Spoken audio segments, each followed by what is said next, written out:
My work has been influenced by my childhood, which was really, really fun and a bit exotic.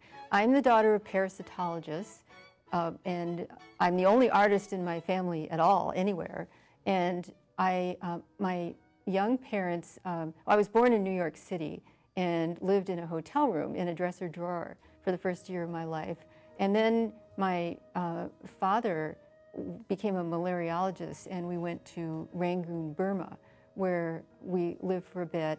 And so we lived in another hotel that had a grand staircase, and it was very exotic for me. There were mosquito nets, and the whole place was really exotic. And one day I was practicing my Shirley Temple tap dance down the marble stairs and fell and almost died. And so we headed back for the United States, where I made a complete recovery. And so then we were living in the swamps of Georgia, where my father was still doing parasitology work. And that was another exotic experience for me as a child.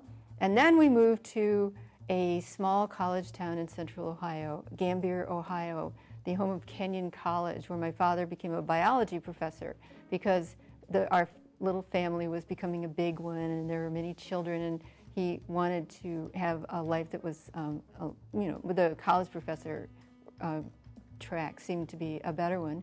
So I grew up in this town, which my late father described in his unpublished autobiography as like it was like a movie set of a college campus.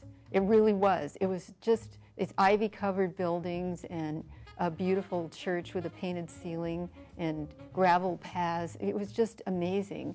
And so we moved there when I was 5 and stayed until I was 14. And that time period is where my artistic identity was shaped, in this place where we lived in a big rambling college housing house with turrets, and it was a duplex or triplex or something. There seemed to be a lot of people living in the building besides us, and it was, there were children and hamsters, and we had, people were living with their families, extended families, a lot of out-of-town professors from the East Coast who felt trapped there. There were always these romances going on, and it was just this most exciting, wonderful, gossipy time of storytelling and drawing and play acting. And so I'm still living in that time in many ways. That's the time that I bring to myself to in my studio, that time of storytelling and painting and that time of my childhood.